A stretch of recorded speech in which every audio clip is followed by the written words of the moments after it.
नमस्कार। मैं doctor Sanjay Jain, associate professor गणित विषय में राजकीय महाविद्यालय अजमेर में कार्यरत हैं। आज हम परिवहन समस्याएं या ट्रांसपोर्टेशन प्रॉब्लम पर बात करेंगे।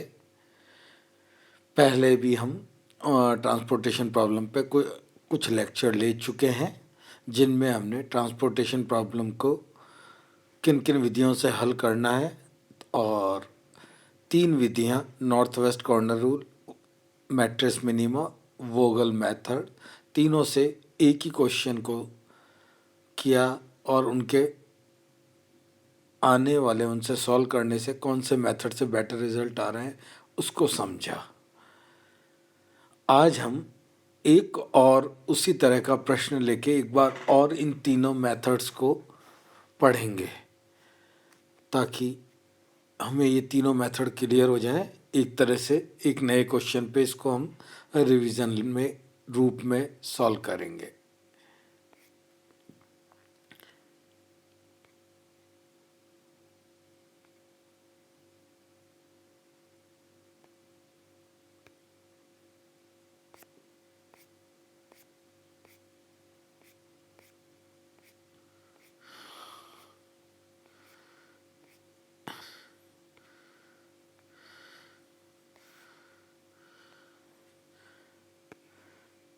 ये क्वेश्चन आज हमने एक लिया है जिसमें 3 सोर्सेज हैं और 4 डेस्टिनेशंस हैं जिनके डेटा हमको दिए हुए हैं। ओके, इन सोर्सेज पे अवेलेबिलिटी है 11, 13, 19 जिसका सम 43 हो रहा है, और इन पे जो रिक्वायरमेंट है वो है 6, 10, 12 एंड 15, उनका सम भी 43 हो रहा है। तो दोनों तरफ से रो वाइज और कॉलम वाइज सम 43 बराबर आ रहा है, इसलिए ये बीटीपी यानी कि बैलेंस ट्रांसपोर्टेशन प्रॉब्लम है जिसके डेटा हमको दिए हुए हैं। और इस डेटा में सबसे पहले हम नॉर्थ वेस्ट कॉर्नर मेथड लेते हैं, उससे सॉल्व करने की कोशिश करते हैं। नॉर्थ वेस्ट कॉर्नर मेथड हम पहले एक बार कर चुके हैं। सबसे पहले हम उत्तर पश्चिम वाले कोने वाले एंट्री को पकड़ते हैं जो कि हमारा पहला है O1 S1 D1 वाला कॉलम, जिसको हमको अलॉट करना है। नॉर्थ वेस्ट कॉर्नर रूल, उत्तर पश्चिम कोने वाला पहला जो भी कॉर्नर आ रहा है जो 1 1 ही होगा हमेशा S1 से D1। ओके, यहाँ पे हमको अवेलेबिलिटी है 11 और डिमांड है 6, दोनों में मिनिमम 6 है, तो हमने यहाँ 6 अलॉट कर दिया है। यहाँ 6 अलॉट करते ही इस वाले कॉलम में, पहले कॉलम में जहाँ आपकी डिमांड 6 थी वो 6 की 6 संतुष्ट हो गई, 6 दे दिया है, तो इसका मतलब यहाँ 0 हो गई डिमांड। अब 0 होने से हम S2O1 D1 को नहीं दे पाएंगे और S3 D1 को नहीं दे पाएंगे, जिसको हमने रेड पेन से क्रॉस कर दिया है। तो हमारा ये पहला कॉलम अब यहाँ से डिलीट हो जाएगा। नेक्स्ट जो हमारा नॉर्थ वेस्ट कॉर्नर आएगा वो ये आएगा S1D2। S1D2 में जो डिमांड है वो 10 दिख रही है और इधर रिक्वायरमेंट 11 में से 6 हम पहले दे चुके हैं, तो अब कितना बच गया 5। तो ये हमने 10 और 5 में से 5 मिनिमम है, 5 हमने यहाँ अलॉट कर दिया। 5 अलॉट कर दिया तो हमारी जो अवेलेबिलिटी है जो 11 में से पहले 6 गए और फिर 5 गए तो 0 रह जाएगी। यहाँ 0 रहने का मतलब हमारा S1 से D3 पे कुछ अलॉटमेंट नहीं होगा और S1 से D4 पे कुछ नहीं होगा क्योंकि रो 0 हो गई है। तो ये पहले दोनों north coast west corner method हमने पकड़े और उसमें 6 और 5 हमने अलॉट कर दिए। चूँकि ये हमारा पहला कॉलम 0 हो चुका है, अब next north west corner rule आएगा हमारा S2 से D2।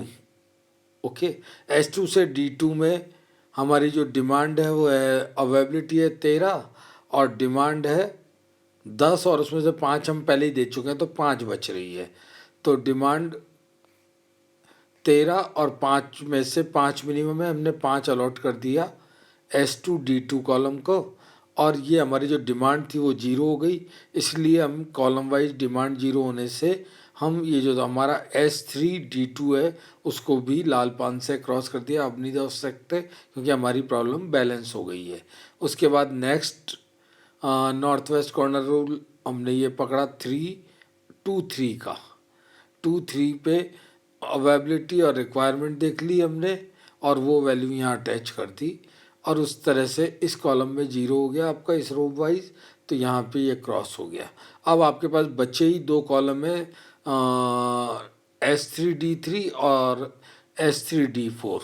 S3D3 पे आपके पास 4 अलोकेशन बच रहे हैं, तो 4 आप इसको कर देंगे तो 8 और 4 12 होने से ये 0 हो जाएगा। और 15 के लिए आपके पास इधर बच रहा है 19 में से 4 चले गए आपके तो 15, और इधर भी 15 है नीचे, तो ये 15 ही अलॉट कर दोगे आप। तो इस तरह से हमने ये सारा एक अलॉटमेंट किया है नॉर्थ वेस्ट कॉर्नर मेथड से। हालांकि इसके ड्रॉबैक बहुत हैं। ये हमारा अलोकेशन आ गया है, इसमें x1 x2 जो जो भी दे रखे हैं जिनकी वैल्यू लिख दी, रिमेनिंग हमने 0 लिख दिए हैं। ठीक है, तो ये नॉर्थ वेस्ट कॉर्नर मेथड से किया। अब मैट्रिक्स मिनिमम मेथड पे आए हम, तो जो हमारा मैट्रिक्स मिनिमम मेथड में जो सबसे लोएस्ट कंट्री है, पहले S1 और D3 में ये काम आ रहा है। D4 में, D4 को हम अलॉट करेंगे, इधर आपका 11 है और इधर 15 है। ओके, 10 11 और 15। ठीक है, तो यहाँ हमने 11 का 11 अलॉट कर दिया, तो इधर कितना हो जाएगा 0, और इसके 0 होने से कॉलम वाइज बाकी एंट्री भी क्या हो जाएंगी 0। ओके, ये काम हमको करना था। क्लियर। इसके बाद सेकंड अलोकेशन की बात करें हम, ये फर्स्ट अलोकेशन था जिसमें सारी अवेबिलिटी और डिमांड को संतुष्ट किया, लेकिन अभी और भी एलिमेंट है जिनको हमको करना है। ये हमने फिर फर्स्ट कॉलम चूँकि पूरा हट गया, 0 था, इसलिए सेकंड में हमने अलॉटमेंट किए, तो 14 में से 12 यहाँ आ रहे हैं, 12 आने से ये नीचे वाला कैंसिल हो जाएगा, बाकी आ जाएंगे। इसके बाद हमने नेक्स्ट कॉलम लिया, उसमें हमारा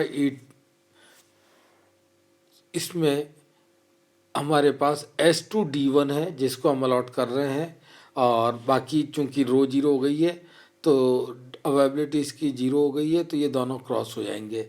अब हमारे पास बचा ही थर्ड रो है। इस थर्ड रो में फिर हम देख लेंगे कि हमारा अलोकेशन कहाँ से शुरू हो रहा है, कौन सा मिनिमम कॉस्ट एंट्री है उसको देना है। तो यहाँ 32 27 और 41 में से 27 मिनिमम है, इसको आप बचा हुआ रिमेनिंग देंगे। अगर आगे इसकी अवेबिलिटी या डिमांड में संतुष्ट कर रहा है, वो करके बचा हुआ आंसर रहेगा। तो इस तरीके से हमने मैट्रिक्स मिनिमम मेथड से सॉल्व किया। अब लास्ट हमारे वोगल मेथड से। वोगल मेथड में जैसा आपको पता है कि जो डेटा दिए हुए हैं उनकी पेनल्टी भी निकालनी है, और उतना फैक्टोरियल का भी जो आंसर होगा वो। तो यहाँ पे आपके पास पहला कॉलम D4O1 आया है, तो अवेन D1 करने हैं। यहाँ पे आपने लास्ट कॉलम में इसको अलॉट किया, और अब डिमांड 0 होने से ये 2 क्रॉस हो जाएंगे।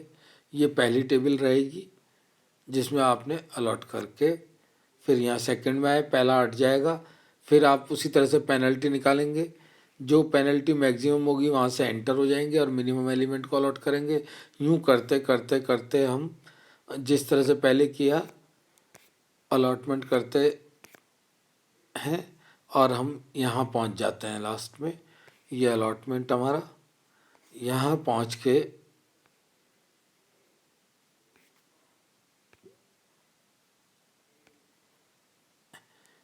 लास्ट फिर हमारी 2x2 मैट्रिक्स बचती है, जिसमें हमारे पास थे बचे हुए 3 और 7 हैं और 10 हैं, ये दोनों अलॉट कर दिए, तो हमारी बैलेंस ट्रांसपोर्टेशन बन गई, और ये सारे हमारे अलोकेशंस आ गए।